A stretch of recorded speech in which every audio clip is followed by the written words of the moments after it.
You are listening to the Visualizing War and Peace podcast. With the help of a wide range of guests, we examine how war and peace get represented in different periods and places, and we discuss the world-building impact which stories about conflict and its aftermath can have on us as individuals and societies. Hello, my name is Alice Koenig, and I direct the Visualizing War and Peace project at the University of St Andrews. I have two guests on the podcast with me today who are experts in both conflict and storytelling, especially storytelling for social change. Solon Simmons is a professor of conflict analysis and resolution at the Carter School at George Mason University in Virginia in the US. He's the author of Root Narrative Theory and Conflict Resolution, published by Routledge in 2020, and a newly published book, Narrating Peace: How to Tell a Conflict Story, which was published just in August 2024, among many other publications in the same vein. And at the Carter School, Solon teaches classes on conflict theory, narrative theory, and the connections between narrative and conflict, among other subjects. Audrey Williams, my other guest, earned a Master of Science degree in conflict analysis and resolution from the Carter School and a Bachelor of Arts degree in political science and French from the University of Iowa. She was a 2015-16 Fulbright Research Fellow in Ankara, Turkey, and a fall 2013 Scoville Peace Fellow at the Stimson Center in Washington, D.C. She's now a PhD candidate in conflict analysis and resolution at the Carter School, and her dissertation focuses on the role of narrative and musical craft in conflict transformation. Solon and Audrey respectively direct and manage the Narrative Transformation Lab based at the Carter School, whose mission is to reflect on and experiment with the kinds of stories that define our lives and empower our imaginations, and that's a quotation from their website. Their work has been particularly focused on the ways in which storytelling can help drive conflict transformation and enhance our futures thinking. So their work really goes to the heart of what the Visualizing War and Peace project is interested in, the feedback loop between narrative and reality, which can sometimes drive conflict, but can also be harnessed for positive social and political change. As they put it on their website at TNT Lab, we believe that the only way to change the world is to understand its most abusive stories in order to reshape them, and to understand its most hopeful stories in order to harness their transformative power. Solon and Audrey, I'm really looking forward to exploring the world-building and peace-building power of narrative with you both. But first, let me start just by welcoming you to the Visualizing War and Peace podcast. Thank you so much for taking time to talk to me today. Well, it's great to be here. Thank you for having us. Yeah, thank you. It's a pleasure to be on. So Solon, I'd like to begin with you, if I may, as the founder of the Narrative Transformation Lab, the TNT Lab, which was set up in 2022. You have a PhD in sociology, so you're a social scientist by training. What got you interested in narrative to begin with, and what led you to setting up what is such an original, dynamic initiative based on both narrative and social theory? Well, I've been thinking about this issue, and sort of you look back on your life and wonder, I think I can actually date this to October 15th, 1992, believe it or not, and the reason I say that is because I just graduated a university and in this time, and I happened to be in England and wandering about and seeing the world. And I was looking back at my own country and its politics. As now, presidential politics are a pressing issue and everyone pays a lot of attention, and there's a lot of social science dedicated. And I was watching one of the debates, and this happened to be between the president who became Bill Clinton and George H.W. Bush, the elder Bush, and then a character named Ross Perot. And in that time, there was this interesting storytelling element to the debate that seemed novel. And Bill Clinton responded, and this was one of the most famous moments of his career really, was when he talked about the deficit and what the deficit meant, which was a new issue that not new, but that Ross Perot had brought. And he talked about the importance of this failed economic theory that the Republican Party had. And it was clear that what he was talking about was not something technical. It was not something even in a way factual. It was anchored in facts, but it wasn't merely factual. It was about how you made sense of the economy itself and what Ross Perot's way of thinking had done to disrupt the economy, disrupt politics, and speaking about what we now call the narrative, which we didn't in those days, by the way. So that was sort of where I got interested. I then did my dissertation and looking at economics and politics and voting behavior, and wasn't entirely satisfied with where that was going. Jumped into this conflict resolution space, dealing with very protracted and difficult issues around the world.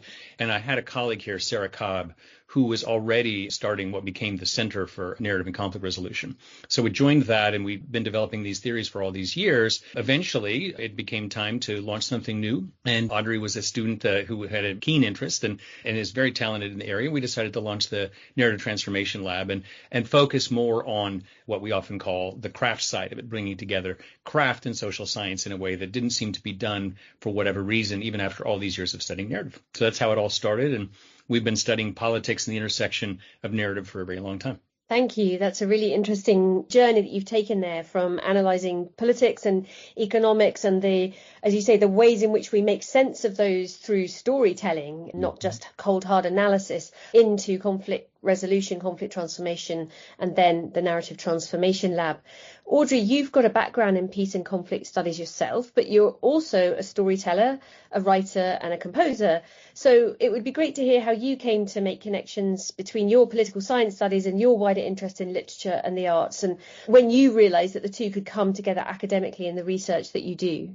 Yeah, as you said, I have a creative background. I grew up very interested in fiction, fantasy in particular. I was also a dancer, basically from the age of 3 until just right after I graduated university. And so I was involved in creativity in the act of both creating stories and embodying stories more or less almost every day of my childhood. And I think that was something that I really took with me. I went to the University of Iowa, so for someone who is really interested in literature, it's one of the UNESCO cities of literature, home to the Iowa Writers Workshop. It was a great place to be. So I did my political science coursework, and then I would go over and I would do coursework in the Department of English. And those were the literature classes, those were the creative writing classes. And as I went along, what I found was that I was learning just as much about politics in my literature courses as I was in my political science courses. And what I mean there is not necessarily the same things, but in political science, there was very much a focus on governance, right, on government, on policy, and very much a focus on American politics and international relations, which was my concentration. And so we got a lot of realism. We got a lot of, what might stereotypically be called hard politics. And then I would go over to my literature courses and we would be learning about post-colonial literature, for example. And so I learned a lot more about colonization and empire in those courses than I did in my politics courses. But even then, I took a war and film course in my political science degree. So there was a lot of intermixing. There was a lot of dialogue between the two. And when I graduated, I came to DC. I did the policy side. I was initially working in nuclear policy, and I had a great experience. I found that was maybe not the area that was going to be a good place for me to be working. I found that while work-life balance is very good and we should have it, I would come home and not really be thinking all that much about nuclear politics and have other things in mind. And I remember I got really interested in conflict resolution when I was working in DC after that initial Stimson Center job. And I started to see slowly these threads come together between, again, that political background, that security background, but also from my childhood, again, my interest in stories and narrative and creating them and being involved in them. And so when the time came for me to do graduate school, I was very interested in what was then the School for Conflict Analysis and Resolution, now the Jimmy and Rosalynn Carter School for Peace and Conflict Resolution. And what I saw when I was learning about the school was that there was this focus on narrative. So Professor Sarah Cobb, Solon, there were a lot of folks that were working in this area, and that kind of sealed the deal for me. And so when I came in, I really had that chance to get back to that side of my childhood. And it really blossomed in a way that I didn't really expect it would. Again, I was really interested in that craft side, that artistic side. And that was just kind of a right time, right moment situation, right place, where this was an intersection with what was already happening, what Solon was working on in the craft side as well. In a lot of ways, this whole experience has been a way of finally getting back to a part of myself that was still there, but I hadn't found a way to really immerse myself in it on a daily basis since I was a kid. Really interesting. So in the story that you've given us there, Audrey, there's this coming together of different parts of your career, your experience, your life. childhood interests, academic studies actually starting to converge. And in a sense, that's a microcosm of the picture that Solon painted of the ways in which actually politics, narrative, storytelling, craft, and so on do actually merge and blur into each other on the macro political stage and everywhere in between. And I think it's really interesting what you said there, and indeed what Solon said about the fact that we often think of politics and the arts in separate silos. All art is political and all politics is storytelling. And that's one of the things really that's at the heart of your work. So Solon, coming back to you, I'd love to hear a little bit more about your methodologies. And one of the real strengths of the TNT lab is that it does bridge the humanities approach and narrative theory and social sciences approach. So narrative analysis is at the heart of it, and based on a combination of literary and linguistic theory. So you refer a lot to Roland Barthes' work on discourse, for instance, in your own research, but you also bring in social science methodologies where you're actually really very rigorously studying data, among other things. Can you explain the importance of your very rigorous scientific approach to narrative studies and tell us a little bit more about what we gain from that combination of methodologies? Yeah, I'd be happy to. It's a little surprising that in the social science space, we still have as much separation between what C.P. Snow famously called the two cultures, between the scientist and the literateur, and that we've maintained those silos over time. And although there's been quite a lot of overlap and hybridity with the rise in some sense of qualitative analysis, nevertheless, there's a separation. And what's, I think, really distinctive about us, many people are doing multi-method social science, but there hasn't been as much direct crossover in the space of craft itself, where you look at screenwriting, you look at the various how-to books, the professional writers' literature, if you like, and engaging that very directly. And we've been doing that. That's actually somewhat novel even for me, and that it just was seen as a thing that one didn't do. And I don't know exactly how that happens, that we decide that that's not something that one should do, but it seems to happen, even of those of us who've been studying narrative and politics rigorously. So what I would say is that what's nice about our approach, I'm a statistician by training. I was a physics student at the University of Chicago and got into philosophy of science and so on. So I have that kind of background, that math background. So I do want my students to understand population sampling. It's very important to know how to do that. Statistical control, we want to at least have some sense of how to have statistical control, and also experimental design, because there's a lot of work we can do, or we can do interventions and see what happens. And we're working on projects like that even now. But also there's this attention to the literary side, focusing on things like Saussure's structural theory of meaning, which is ubiquitous if you study literature, but many people don't do that kind of work if you're running regressions of presidential voting behavior, and things also like Bakhtin's heteroglossia, how there's a kind of a dialectical way in which ideas enter the world and introduce this sort of combination of creative meaning. And even things like Jacques Derrida's difference and supplementarity. I want my students to understand those things, not get lost in them perhaps, but to really rigorously understand them, so that they can move forward and bridge this divide. Because it strikes me, especially in the era of artificial intelligence, and if you've played around with it at all, we've been doing it at the lab, and it is amazing what can be done in the space of language. There are structures, there are things that can be known, but I don't want to leave it entirely to the computer scientists to manage this area. So that's maybe the best way to describe how we approach the methodology. Absolutely. And Bakhtin's theory of heteroglossia is as real a description of the world as lots of data on voting stat or demographic data or whatever. So it's really intriguing and interesting to hear you bringing these different methodologies, as you say, even from your physics background, together to understand how narratives work in the world better, how they work on us. And then actually, as we'll come on to discuss, how we might translate that into different practice for the future. Audrey, both Solon and you have mentioned the craft side of your research, of the TNT Lab's approach a little bit. And so it would be interesting to hear a bit more about the methodologies that you bring to the TNT Lab and your interest in the craft side of storytelling, the how we do it, as well as the social dimensions of what stories do to us. Yeah, the first thing I would say here, too, is that when you're doing narrative analysis, I don't think there is any such thing as not doing craft analysis. It's just a matter of doing craft analysis well or not so well. We have seen in political science, in a lot of different fields, in peace and conflict studies, more and more work being done around narratives. And I think it's a really exciting time and a really good thing that personal narratives, group narratives, that these are things that are now being more studied. They're getting more into the mainstream in a lot of ways. They're being valorized in ways that hasn't necessarily been true in the past. But a lot of what you see is looking at narratives, for example, as alternative data. So the same way you would look at a group of people's behavior, you have a number of ways of doing that, or if you want to look at foreign policy, a number of ways of doing that. And so looking at discourse, looking at literal storytelling, looking at art, for example, as a sort of data that can tell you things that, for example, a speech wouldn't tell you. But part of that is also understanding the common things between these types of storytelling, which is at the end of the day, the fact that there's this idea of us being homo narrans. We want to narrate, we want to storytell. That's how we make sense of our lives and other people's lives. And what that means is that we're drawing on things like character, right? We're establishing other people as characters in our lives. We feel ourselves to be the main protagonist of our stories. Of course, that's a very natural sort of thing.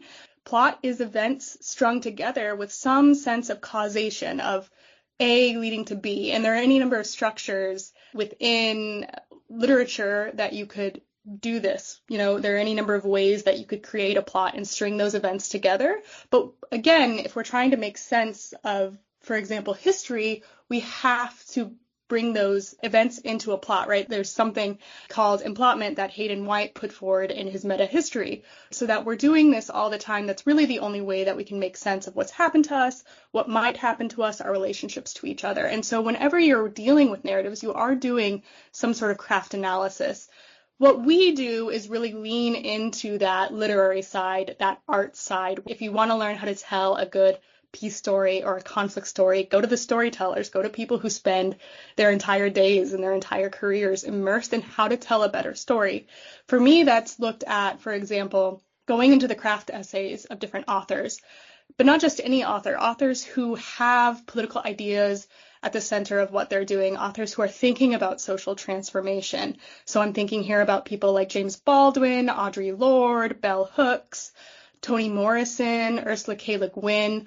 All of them are attentive to the craft of writing, are consummate writers, consummate storytellers, want in their careers to know how to tell better stories and to tell compelling stories. But at the same time, they're dealing with political issues, right? So there's no such thing as apolitical art, but there are artists who understand that at a deeper level and will do their work in a way that takes that into account, that holds people, that questions power, that is critical about the way our society is set up, and that, they use imagination to expand how we understand our modern day society. And so, again, that's the craft side of things. So when, the basics of doing a narrative analysis when you're keeping craft in mind is just look at the characters, look at the plot, and then look at the setting, look at the symbols that are used, right? Understand how these stories are put together and what kinds of impacts they might have, right? You might have a villain, but there are any number of ways of characterizing a villain, and some of those ways might lead further down the line to peace, and some of them might entrench conflict. So that's really what that looks like. And that's a lot of what we do at TNT Lab. Thanks, Audrey. And I love the idea that we are homo narrans, a species that likes to narrate, that makes sense of the world by narrating, and narrating constantly in dialogue with each other, to come back to ideas of dialogism and heteroglossia. Solon, can I bring you in here, because your research has gone very deep into story grammars, into some of the things that Audrey's just been touching on. So you're not only interested in demonstrating what a profound effect narrative has in shaping how we think and feel and behave and communicate. Your research also helps us understand how and why, by looking at story types, the habits or rules that shape our shared storytelling practices, and indeed also then how we interpret the stories that surround us, other people's stories. And this is something I'm super interested in my own research, our long established habits of representing conflict, the emergence and evolution of dominant tropes and discourses, some of which marginalize people's voices, some of which centralize others, and then the impacts that they have on how we think and how we operate. So I wonder if you can explain some of these shared storytelling habits a little bit by telling us about your theory, your root narrative theory. What are root narratives to start with, and how can root narrative theory help us understand the social and political work that stories do in many different media day in, day out? Yeah, thanks so much for that question. Before I say that, I'd like to say I'm a little shy about speaking about story grammar in the sense that this is an enterprise that's been attempted many times, and there's something, a little bit of hubris that comes with this kind of approach to rules that would apply always and everywhere. Nevertheless, it's a term that many of us like to use, and I do borrow from a point of interest in the mid-1960s where Roland Barthes was trying to think about a grammar beyond the sentence, and I think that was the right question. And I don't think the answers that followed necessarily were satisfying. So what we're trying to do is we're trying to attempt answers or provide answers again using what maybe in a more humble way would be called formal narrative design, paying attention to the form or structure of the story itself and what we can learn and patterns at least that we see there. So one of those patterns is what I call root narrative theory. And this is something that I really have worked on quite a long time, going back all the way to that 1992 moment I mentioned, where I tried to figure out how it was that what were these political stories, these larger macro political stories that were circulating, because clearly storytelling was in play. In those days, the political science literature was mainly divided between what we might call a rational choice orientation and a social psychological, reductionism sounds harsh, but let's say a focus on emotion and the body and those sorts of things and automatic thinking.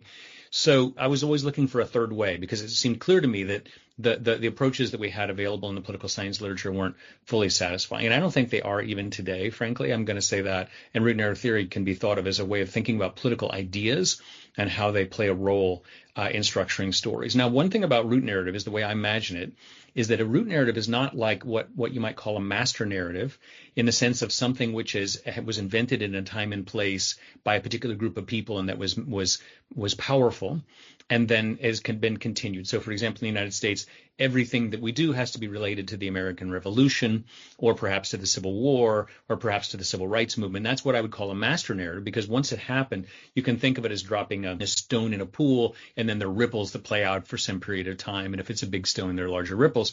A root narrative is actually a formal property of the story itself.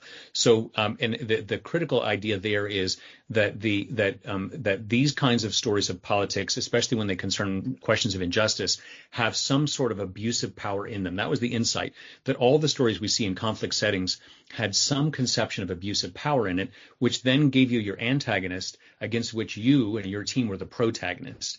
And so you can think of it as simple pairings of protagonist-antagonist groups or pairs, but they're defined, the relationship is defined by the social power itself, the form of social power. So if there's the abuse of military power, you have one root narrative and the effects of the military power. If it's economic power, it's another. If it's political power, another. And if it's a cultural or status power, another. So I borrow from Max Weber and some formulations of his ideas later in the 20th century to come up with root narrative.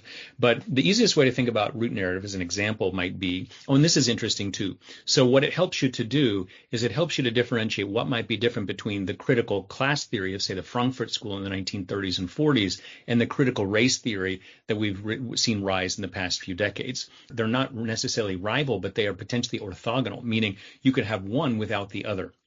And that's the critical thing about root narratives, that they can independently vary, and they would be features of any meaningful political story. And then we believe we can derive root narrative profiles that we could then characterize any document with, or in fact a political orientation as well. And the important thing there too is that it works not at the level of conscious policy or merely the animal side, but somewhere in between. I call that ternary. It's not a binary distinction, but a ternary phenomenon that brings together. It's about those cognitively available emotions and a sense of injustice that we can draw upon.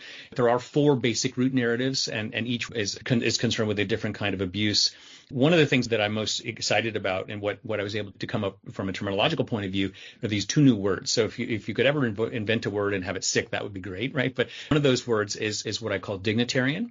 And that dignitarian orientation is about a focus on group dignity and the abusive power of a status group. So that is what I would call critical race theory, is a variety of dignitarian thinking. It's about the dignity of the person who has a particular set of characteristics. Another word is on the other side, maybe help to describe the right wing, which is again a moral argument about abusive power, which is what I call securitarian. And this is in the place of authoritarian. So if you think of Adorno's authoritarian personality, I might want to write a book called The Securitarian Personality. And the reason why, it's really not a personality, but it wasn't for Adorno either. It was always a narrative kind of orientation. But the reason why is that no one wants authority for its own sake. Well, some people do, but no one says they do. One wants authority because you want to provide some kind of value, which is security, in George Lakoff's terms, of the strict father. So what securitarian values are is a focus on threat, disorder, and the violence of the other. So this is one of the reasons why the right wing is a perpetually dangerous force, because it can always highlight or accent that threat of death, that threat of invasion, that threat of instability, and therefore capture the moral imagination of a large portion of the people. So I think we don't want to discount that, even if we don't want to surrender to it. But it's very important to know if you're dealing with a securitarian value system in an interlocutor, because that person simply will never be swayed by your arguments. And you can also understand why they invent terms like alternative facts, because we see these dots, the same dots you do, they're facts. We connect them in a different way. And therefore, our story is different. And no matter how much you yell at me or argue with me, I know the truth and it isn't yours. And so I think that it lies behind identity conflicts as well. So narrative and identity work is, I think, very close kin. Thank you, Solon. So root narrative theory then really helps us by identifying formal properties, recurring properties of modes and tropes of storytelling. Yes. That might be securitarian, might be dignitarian, and so on. In helping us identify those modes, it helps us decode the subtext, the agenda, the interests of the person we're talking to, our interlocutor, the person we might not be talking to, but just hearing from or hearing about. So potentially it makes us more critical readers, more critical listeners, and critical insofar as we can look beyond the surface of the narrative and kind of see behind it, see where some of that is coming from. So as you say, one concrete example is it might help us translate arguments about, in the UK, for example, lots and lots of arguments about the invasion of illegal immigrants. Precisely. It helps us translate that as a securitarian narrative that is really playing on ideas of threat, disorder, violence of the other, and as you put it, capturing the moral imagination. Really, really important form of narrative analysis there that can deconstruct huge political slogans, political agenda, and storytelling that has real traction and real power in the world. Audrey, Solon has just talked us through some of the more negative kinds of stories that we might come across and feel the need to decode. But one of the things that you're also interested in very much so is creating more positive stories and supporting people to do that. So TNT Lab invests a lot of time, of course, in groundbreaking scientific research, but it's also very much practice focused, and you do research through storytelling practitioners, but you also do research in part for storytelling practitioners. And as you say on your website, a key goal beyond understanding how narratives work is to empower others, all of us, and I'm quoting now, to develop tools that help us recognize power, especially social power, and help us choose how to engage with it, hold it accountable, and heal the wounds caused by it. So can you say a little bit more about this dimension of TNT Lab, your outward-facing work to share your research with others and hopefully drive positive social change? Yeah, one of the main things that we were focused on when we put together the lab was thinking about what is the role of the university, what is the role of a space that is focused on pedagogy, that is focused on research, and going out and applying what we have learned to make a real impact on the world. And I think one of the big advantages we've had is that we're at the Carter School, and the Carter School is by nature focused on practice since it was founded, and it's gone through various iterations as a center, an institute, a school. It has been focused on tying that pedagogical work and that research work with the practice work. And you'll see that across the curriculum. As someone who came up through the curriculum, I did my master's in particular, is very practice focused. And so you'll see courses, for example, facilitation skills, probably the most important class I took at the Carter School during my master's. And it was actually narrative focused too. It was taught by Sarah Cobb. And so for us, we get to draw on that great tradition of marrying research and pedagogy with practice. And for us, it's first and foremost always been about staying in our lane as well. The university is also not the place where practice is going to be shining in the same way as you'll find it in NGOs, right? Or even in the government. And so it's really thinking about what is it that we can do that those folks who are practitioners don't have the time or space to do because they're out doing the thing.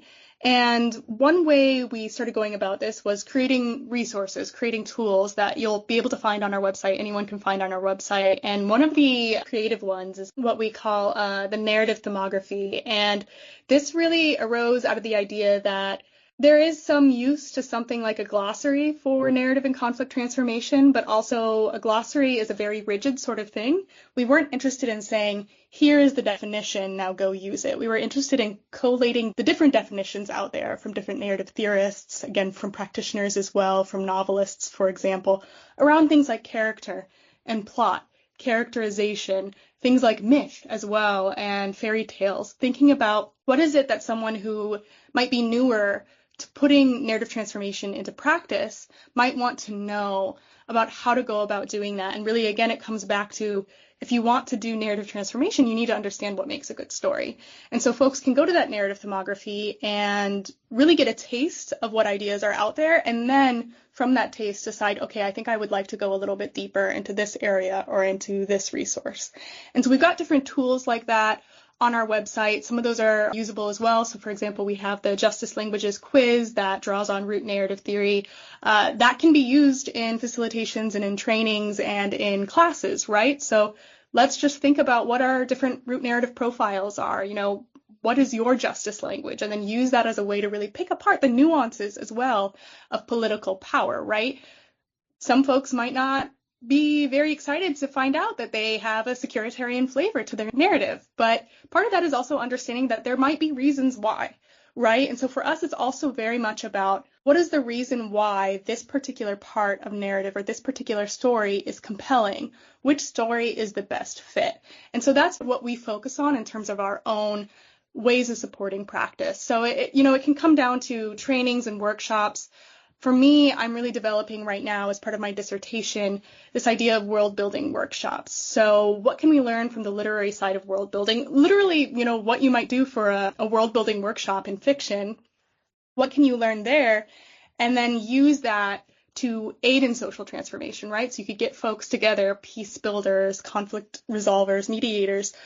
What is the world building side of that work? And there's been a great tradition in the peace and conflict studies field around things like worldviews and world making. Jane Doherty, who got her PhD from an earlier iteration of the Carter School, she does a lot of great work on worldviews. Elise Boulding, a major scholar and practitioner in our field, she did a lot of work on something called imaging workshops. So very much looking at how to use not just imagination, but literally images to plot out the future and get folks to think about the future, both in this expansive way, right? To generate ideas that aren't necessarily limited by what you think the practicalities are. But then once you've got those ideas, to bring it back down and say, okay, what do we do to literally put ourselves in that kind of story, to literally put ourselves in that kind of future? And again, so for me, taking that tradition, building on that tradition, looking at the literary side really just expands the toolbox, expands the different things that you can draw on when you say, okay, this particular way of looking at the world is not working with this group of people. Maybe the next day of the dialogue, I'm going to start using the world building ideas from the literary side or from film, fantasy, sci-fi. Maybe that's going to trigger something that the work over here didn't do. And the last thing I'll say here, I think, is that we're now in this phase where we are starting to partner with outside organizations. And what we're finding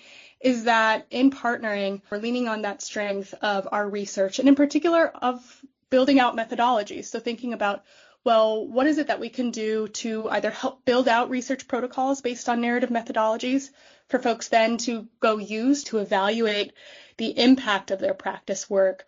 What is it that we can do in terms of doing the research ourselves that then they can use those results to inform the next phase of their practice work? So that's something that we're really starting to do this year and we're really excited about.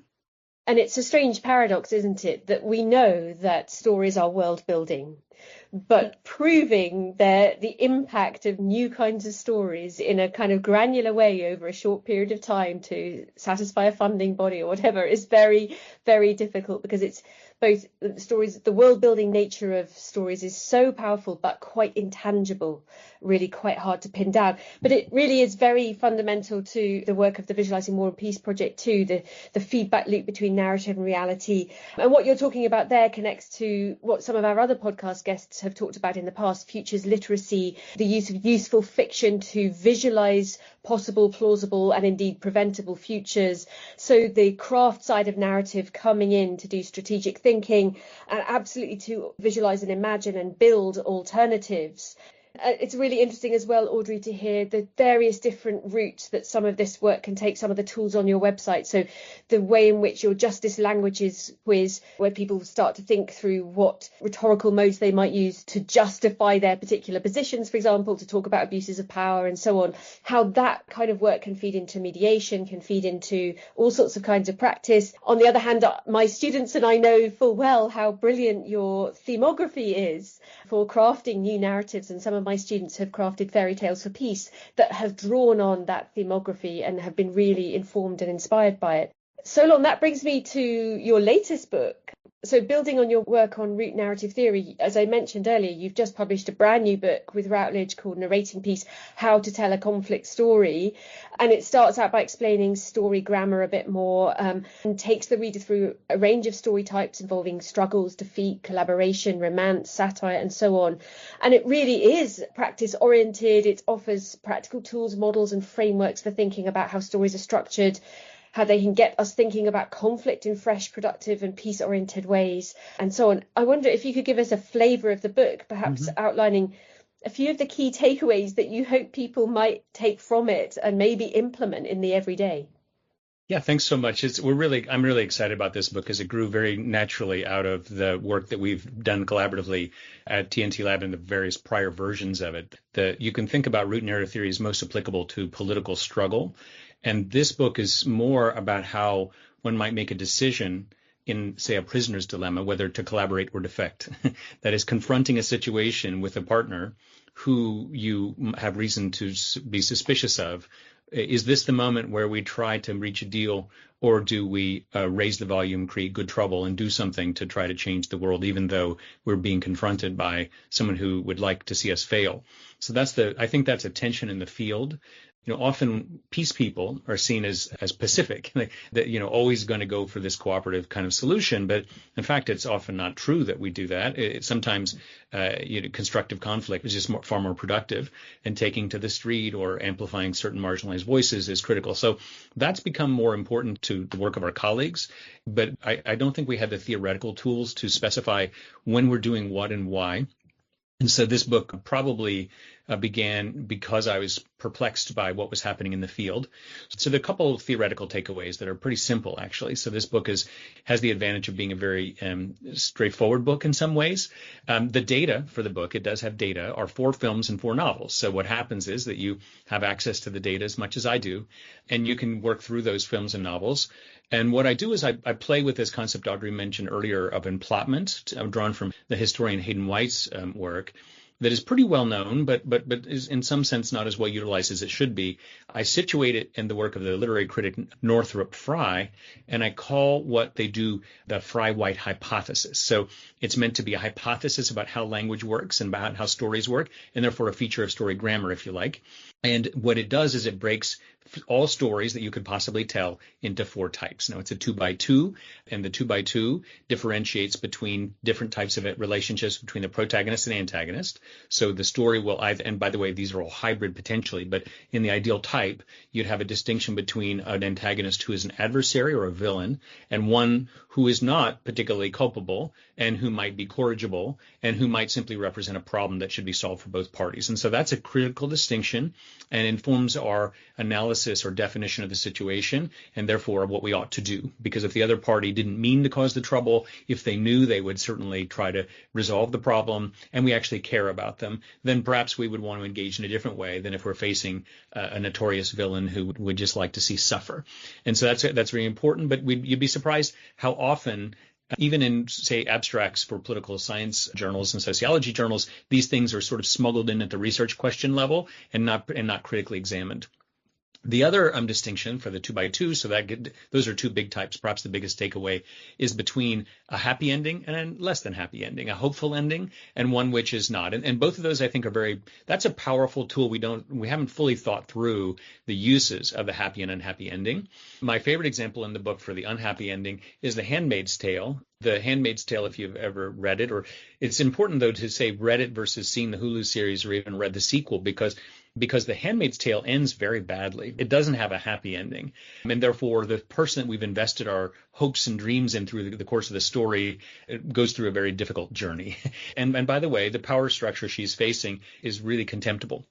So that produces a very powerful effect, and that's what I call the satirical struggle. So I borrow these four words from Fry and White, but they're words that we tend to use in very different ways. There's four stories. The two happy stories are romance and comedy, and the two unhappy stories are satire and tragedy. Now, I try to define those clearly, and this is a big task because this goes all the way back to Aristotle and others who've been trying to grapple with these issues.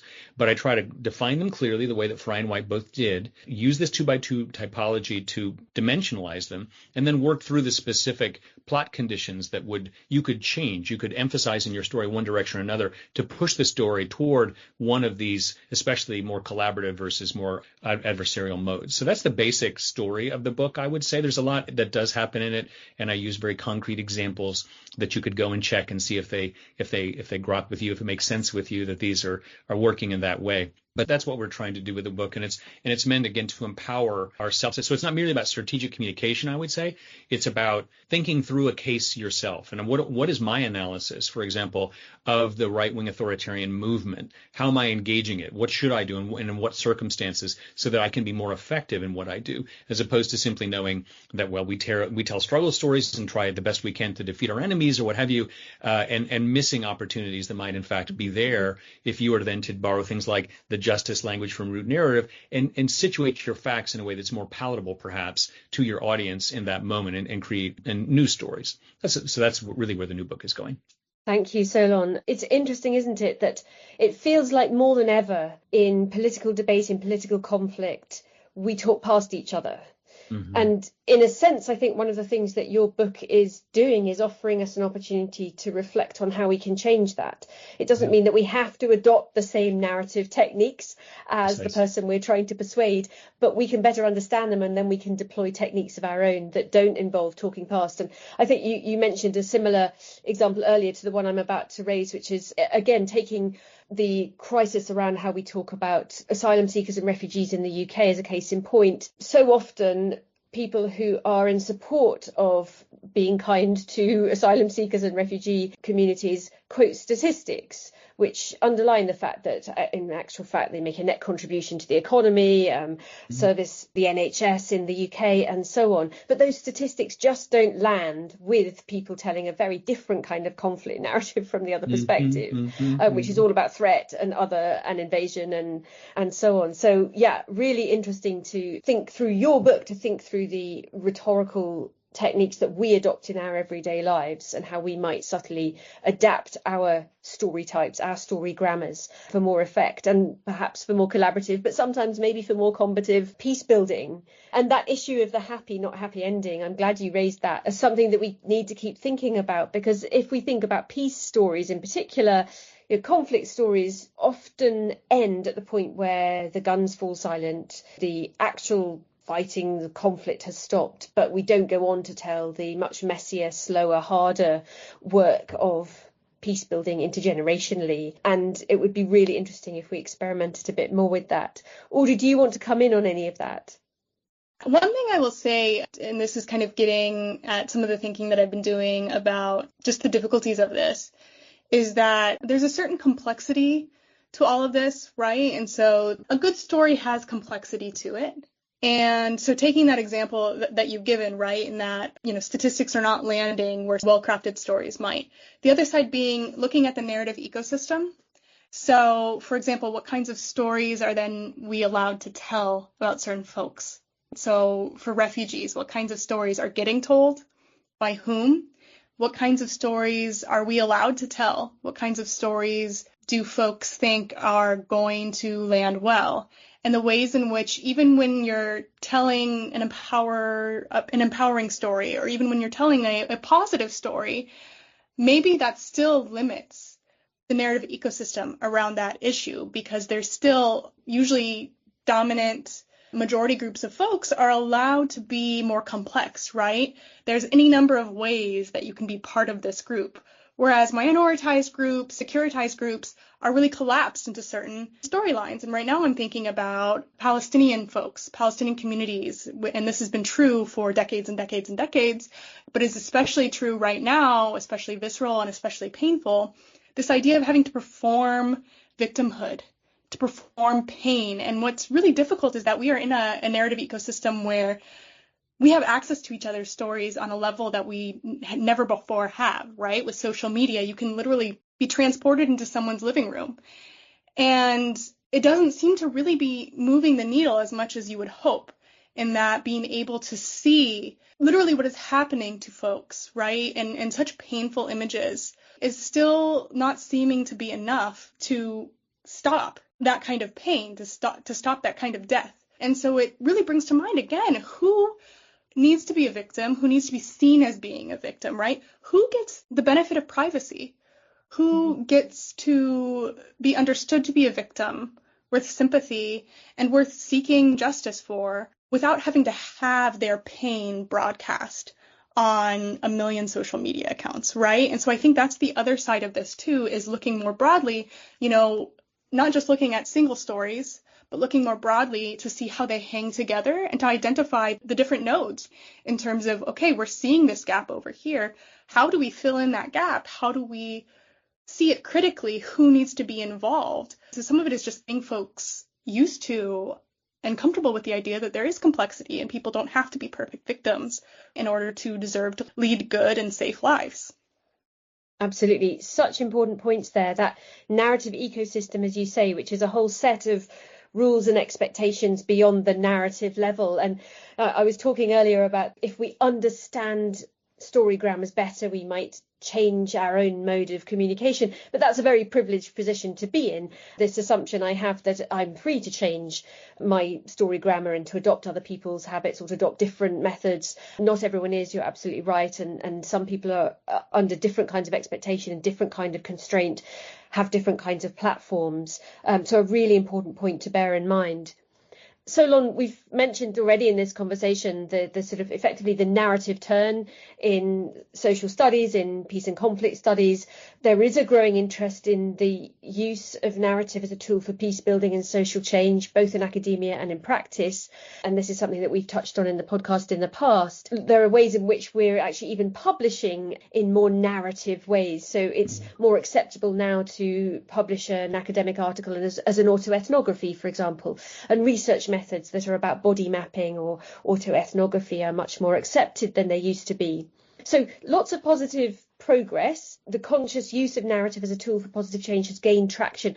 But what challenges remain in persuading people that stories do matter and that we should take them seriously, both as story producers and story consumers? Are stories and storytelling still seen as a sort of frivolous almost topic for study within politics and within social sciences?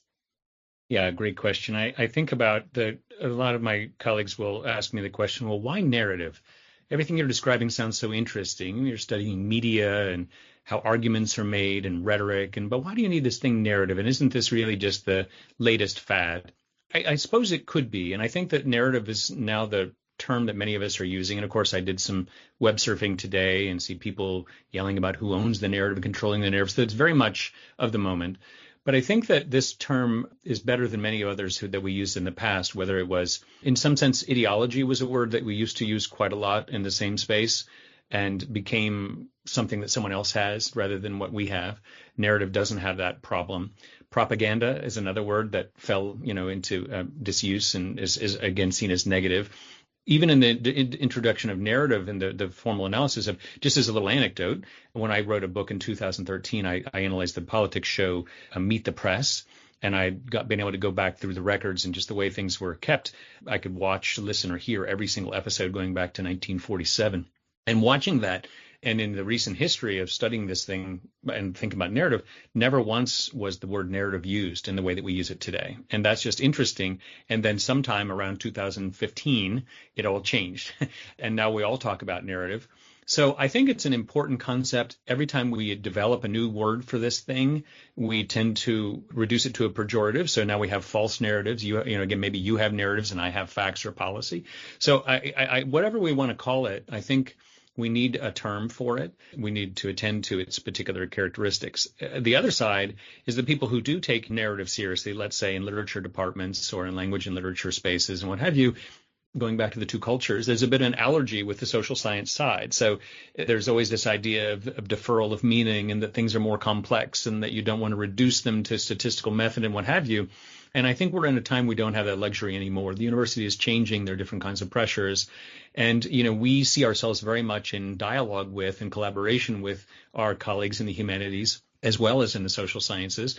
But because we're in this interesting practice-oriented space, a little bit of a professional space, we have some liberty to play around in ways that they don't. So that's a concern. The last thing that worries me about the study of narrative is that since it's so accessible, everyone thinks they know it. That's one of those things that, everyone knows what a story is and knows how it works and feels that they can become an expert in it very quickly. And what you do is you have a kind of a proliferation of anecdotes that just kind of pile up and they don't produce anything. So our focus on formal narrative design, story grammar, what have you, is attempting to learn from those people who've done this very well in the past to make it compatible with what's going on in quantitative and qualitative social science and to bridge those divides. And it does expose us, I must say. We're exposed, of course, then to all of those communities, all those professional silos who want to protect territory.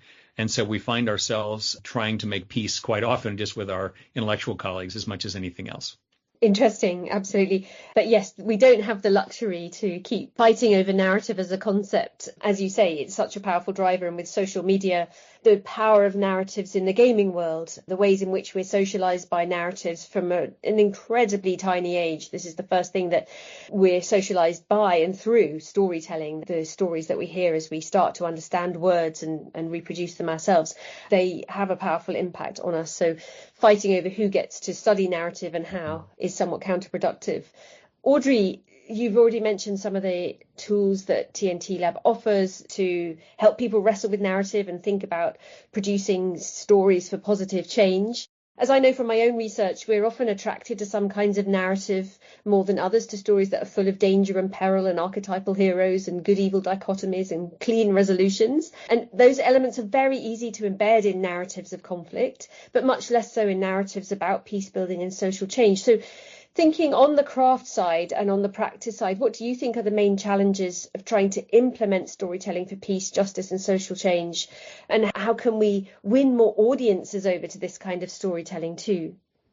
Yeah, kind of going back to what Solon said too about narratives being accessible, I think, the nice thing is there's that entry point where because we do it all the time, we're all somewhat fluent in certain types of stories, right? Or more fluent than we think we are. And so I think one of the biggest challenges is just not realizing you're in a narrative space and not realizing you're in the presence of story or that you yourself are creating stories. And I think this becomes very clear, for example, in academic literature, where going back to some of what Solon said, the idea of stories is still somewhat uncomfortable, right? Because stories are associated with fiction.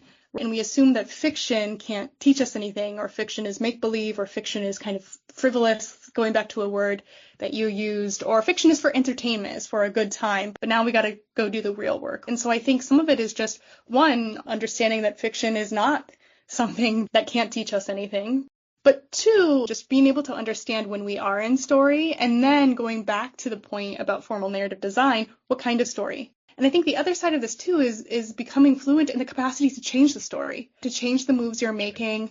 When you understand that you're in one of those perhaps very compelling hero-villain types of structures, to think about, well, is that serving my purpose right now? Why am I in that space? Is it because it's an easy story to tell?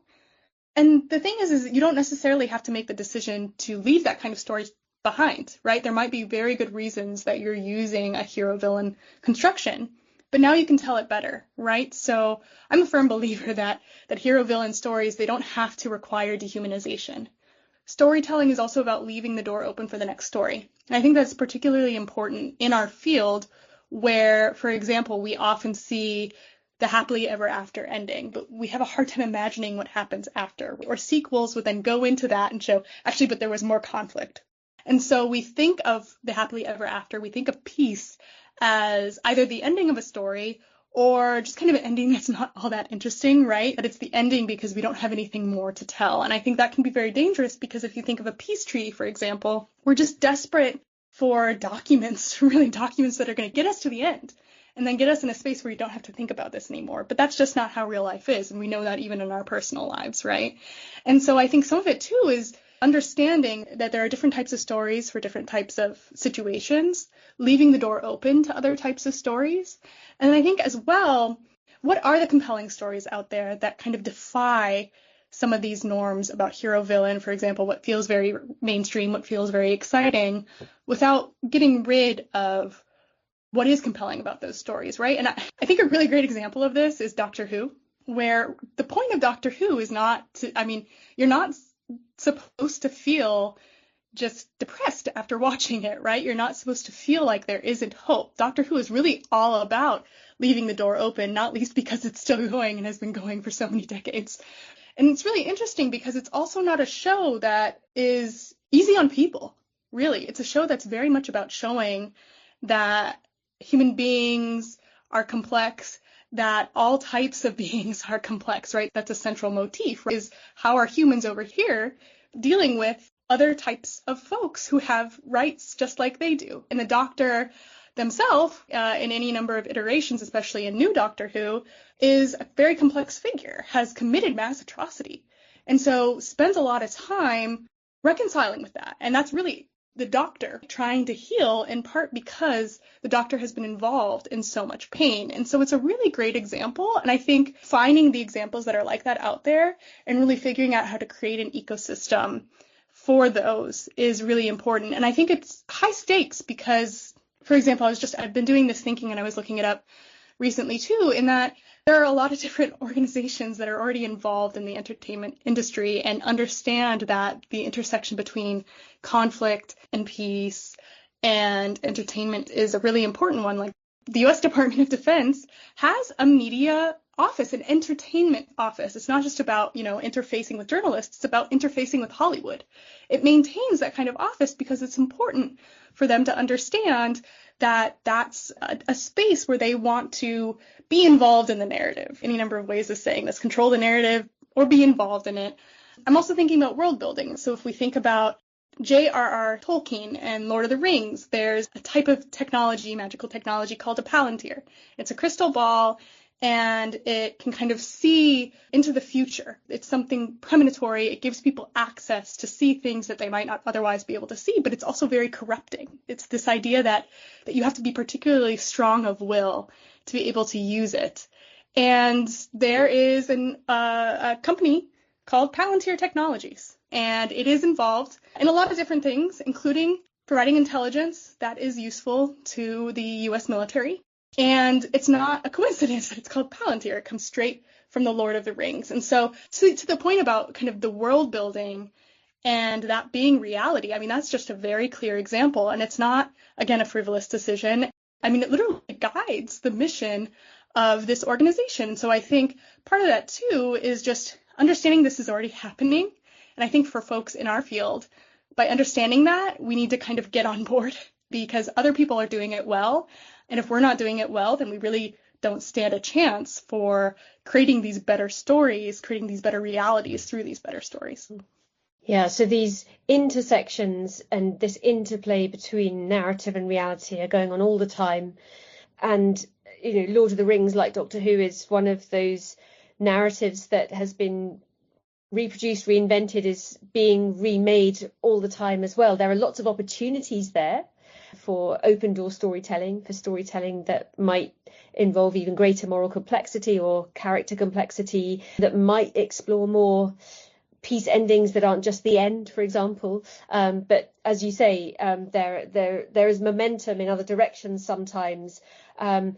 I think the things that you've said just there about the way in which we might rethink peace stories that always leave the door open to the next peace story and build up a momentum of peace storytelling is a really fruitful thing to keep thinking about. Solon, coming back to you, TNT Lab, as you said, emerged out of the Carter School Center for the Study of Narrative and Conflict Transformation. But am I right in saying that it's pivoted more towards a broader interest in peace, justice and social change, and that it's just as interested in conflict prevention as conflict transformation? Is that right? And is that something you want to speak to? Yeah, well, one of the things that we're always a little bit careful with in the Carter School is the various words we use and assuming that they have meaning that we can be clear about. And so we use the word transformation, but when people use the word resolution, especially when the original Institute for Conflict Analysis and Resolution was developed, resolution was always understood with a notion of positive peace in mind. I suppose what I'd say is distinctive about what we're doing is we're just as interested in nonviolent social change as we are in finding and supporting, say, peace agreements. But we want to empower people, to return to a point I made earlier, to make the right decision in the right context. To know, is this the moment when you want to cooperate? And then if you did, what would it look like? How would you do that? And are you in fact behaving in a way which is consistent with that storyline? Are you enacting the line you would like? And how are you likely to be perceived by those you're dealing with? And so, I don't have a simple theory of change, that it's highly contextual, depending on what you're facing in that moment. And also we're very much interested in the research side. And we want to maintain our lane, as Audrey said earlier. We want to make sure that we know what we're doing, why we're in a university, which is primarily about the students, and then secondarily about the faculty. We're always focused on the student outcome, and all of us who support that teaching learning experience, which includes the creation of new knowledge, we're always focused on that. And we do basic research. That's one thing that's also perhaps a little different. That's what the formal narrative design piece gives us, is that focus on things that, I hate to use this word, but might be true, the things that we could actually rely upon and that other people could use and feel that they've learned something meaningful and that will translate across contexts. Because I think in the narrative space, so often it becomes almost a kind of a virtue signaling propaganda enterprise, meaning we're going to do the right thing. We're going to engage in progressive politics and help you change the world, which is lovely. But we want to understand the world and empower you, the consumer, to do whatever you hope to do in it. We don't know what you want to do. We just want to make sure that you do it in the way that you had hoped might be useful. So in that sense, it's kind of a scientific enterprise still. Thanks, Solon. And as I said earlier, the TNT Lab has been going for a couple of years now, founded in 2022. Audrey, how do you see your work, your research, your writing and your composing developing in dialogue with the TNT Lab over the next few years? One of the things that I've been thinking about a lot is this idea of song worlds. So I've been trying to deal with how we understand music in relationship to peace and conflict, because it's not realistic and actually quite dangerous to think about music as something having a linear relationship to peace. So the idea that this song will create this outcome, it's not something that happens very often. It does happen sometimes. It's hard to plan it. A lot of that is very organic, thinking about music that can be used in political campaigns and protests and things like that. And so I've been trying to really think about, well, what is it that we need to better understand about music? And so thinking about music as a world-building medium. And so what I really am enjoying about that as well is music defies narrative in a lot of ways. And especially if you don't have lyrics, music is really hard to fit into explicit stories. And if we are fitting it into explicit stories and we're not using sounds that are literally like cannons, right? I think Tchaikovsky has used cannons in some of his music, but for the most part, we don't have sounds that match up perfectly with reality, with what something is. And so a lot of the stories that we get in instrumental music in particular is what we learn from the composers or what we see people building out over time. And so I've been trying to think about how do people use music in world building. And so that's very much where I'm at. And then how that connects back to TNT Lab goes back to a lot of the discussion about methodology as well, in the sense of, as I'm doing this work for my dissertation, I'm helping to build out world building workshops and world building methodologies to think about how could these different types of workshops be used in research to better understand, again, the narrative dynamics of peace and conflicts. I'm using such workshops in my dissertation, and so part of that is just going down in the weeds of building out sorts of methodological guides, also practice guides, So that's how that connects back. Being at the Narrative Transformation Lab, and in particular in this phase, we're really starting to lean into practice, I think is going to be really helpful, because I'd like to think about myself as being part of that narrative change sector. And I'm really excited about the different organizations out there and how there is a lot of space now. Folks who are building coalitions around narratives. I think of, for example, the Pillars Fund, which is based in Chicago, and it has a fellowship that's focused on building Muslim stories by supporting Muslim screenwriters and directors. And so I think of myself as kind of wanting to be in a space like that where I can play a role, not just in the academic side, but in either helping storytellers to improve their stories, or to just be able to deal with conflict better in their stories. Or honestly, I would love to be part of that kind of storytelling tradition as well. And making positive contributions also to the storytelling ecosystem, as you put it earlier. Yeah.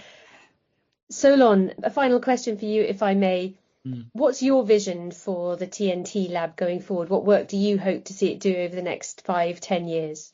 So I'm really happy with this current incarnation and what we've been able to do. We're trying to build it as a lab. So we already have models of the PhD student working with undergraduate interns. We're going to pursue funding. We want to grow this and really focus as well on practice. So one of the great parts about being at the Carter School is we're always engaged at very high levels, usually, and behind the scenes often, with people who are indigenous to the conflicts we study. And we've always trained and worked with this kind of student and practitioner. So developing those partnerships, I think that might be the easiest way to put it, is a partnership model, but also, again, anchoring it in something concrete, which is why the Carter School, why narrative? What is it that you can offer that can't be done externally? And we do have that time for reflection, and we do have the opportunity to draw upon the whole history of the various literatures that don't always speak to one another. So I want to be that kind of an anchor. I'm really excited about the future of the lab and how it can grow, and happy to be doing this work right now. And it's clearly got important work to keep on doing in a world that's driven so much by narratives in so many different and indeed new media.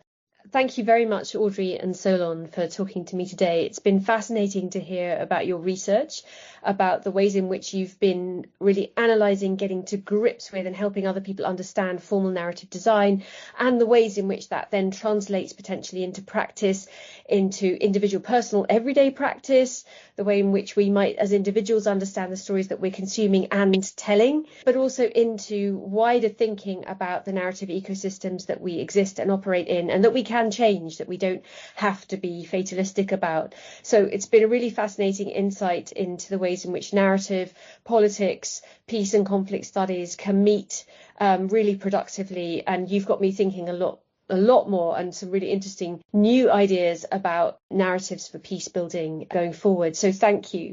Thanks so much. This has been great. I really enjoyed it. Yeah, this has been fantastic. It's been really a fun conversation. Thank you. And thank you also to you, our listeners, for joining us again. We do have more episodes coming up over the autumn and winter as we continue to explore different representations and experiences of war and peace in different contexts, and the world-building storytelling that we do around conflict. If you'd like to support our project, please share and subscribe to the show on Apple Podcasts, Spotify, or whatever platform you use so you don't miss an episode. And please leave us a rating and review on Apple Podcast if you have time. It really helps people find the show. If you'd like to join the conversation further, you can follow us on social media. Just search for Visualising War, or get in touch directly by emailing us at viswar@standrews.ac.uk. Our theme music was composed by Jonathan Young. The show was mixed by Zafir Gertin. Thank you for listening.